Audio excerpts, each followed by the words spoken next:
a push or a pull. Okay. Okay. You should have power button to the back. Power button's right here. Mhm. I'm going to go over actually the tactile keys that are on the system first, and then I'll go over the microphone, which is the voice assist right here. So if someone can't be in the room with the clinician, they can actually activate the commands and functions with voice assist. Are you entering patient information? Usually for Yes. procedures? Mhm. Okay, so it's pretty straightforward. The system here says enter patient information. You'll just tap on that field, which is then going to bring up the demographic field to allow you to type in the medical record number, patient's first, last name, the date of birth, and a session number if needed. And then to change the exam on the transducer, you have one transducer. It's called an L12-3. And the transducer will penetrate up to 9 centimeters maximum depth. You'll tap right here. That will pull up the transducer, and then if you needed to go to a different exam type besides venous, you'll just scroll, and then all you need to do is just double tap on the exam type or tap the exam type and tap scan. That then takes you to your scanning screen and you're ready to go ahead and get started.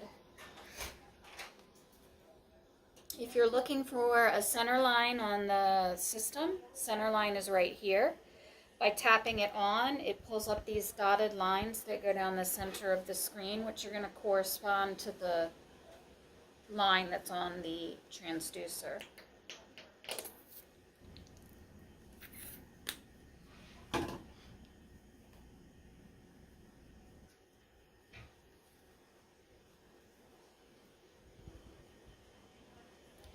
So I have really superficial tiny vessels here that are at the top. So depth is going to control how deep versus how shallow you go with the transducer. The up arrow is going to come shallower, the down arrow will take you deeper. The gain control is going to control how light versus how dark the image gets. All I'm doing is running my finger around the circle. Once you activate the gain, it then activates what's called our TGC, or time gain compensation. That allows you to adjust the overall gain here, bottom half of the image, top half of the image, and then anywhere in between. And then your Staples Easy button is that auto gain feature right there, which is going to auto optimize the gain control for you. The snowflake is going to freeze and unfreeze the image. The camera is going to store an image onto the internal memory of the system. And you see it stores as a thumbnail. Point-to-point distances, is that something that you are going to need to use? Not sure. Okay, so when you freeze the image, let's say we wanted to measure the size of this vessel that's right here.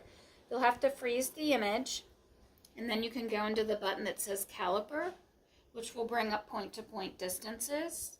You'll use your trackpad to place the first distance. Push the select button to activate the opposite caliper in the group. And then you can place that caliper, and your distance is going to come up in the upper left-hand corner.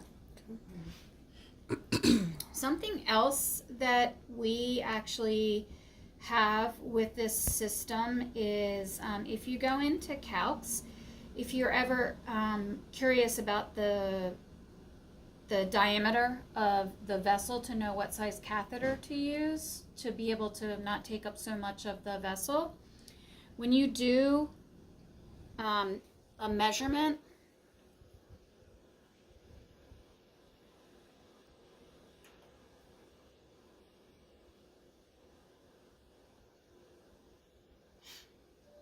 it will tell you the gauge needles that you'll be able to use and how much of the vessel that gauge needle is going to take up.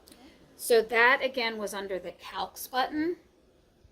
And then depending on whether you're using a French or you need to know what gauge, this would be where you would select that. And then you would just do the point-to-point distances like you did with the calculations. I'm not sure if that's a feature that you would be using, but it is helpful if you did need to know how much of the vessel is being taken up by the catheter.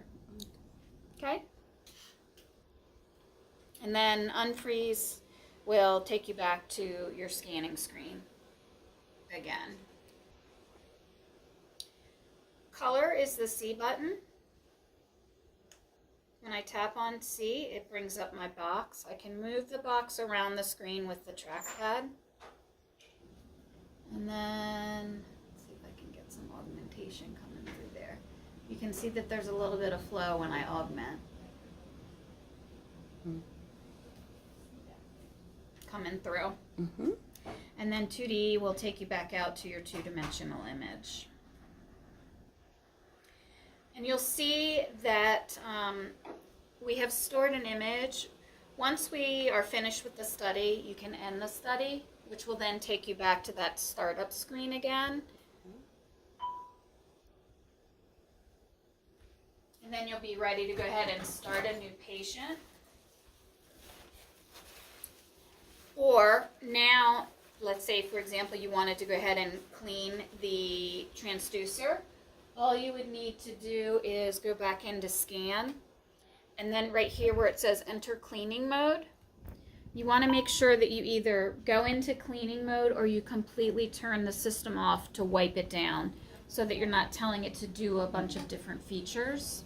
And then to get out, it tells you on the screen here as well, but you'll press and hold the 2D button for 2 seconds. And then you're back out and ready to go ahead and start again. What do you have in the department that you use for cleaning? Let's see what's right there. The purple. Okay, I think those are okay. I'll check on that in just a minute. But there is a dedicated wipe holder container right there.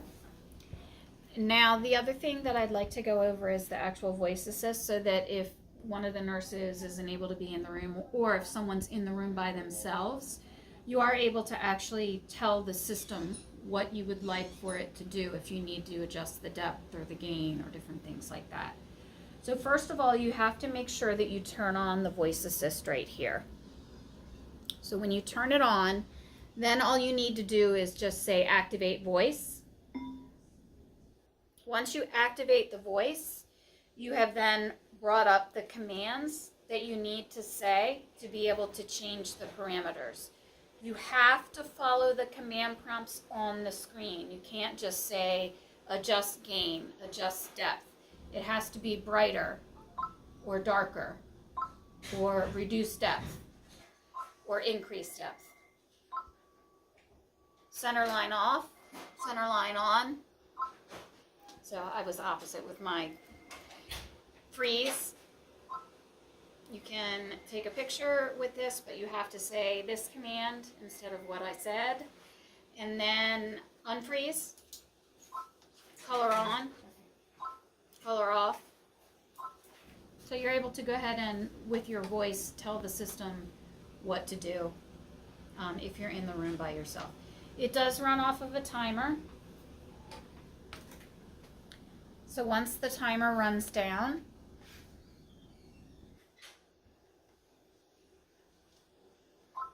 you'll see that the command prompts are still there, but if I say something like increase depth, the voice activation needs to be reactivated. So you just need to say voice, activate voice, and then once you've activated the voice, your command prompts will not be grayed out anymore. Or if you say a command prompt within the time of the timer, you'll see that the timer goes back up. So color on, color off. Is there anything that I didn't touch on that you use the system for? No, I'm power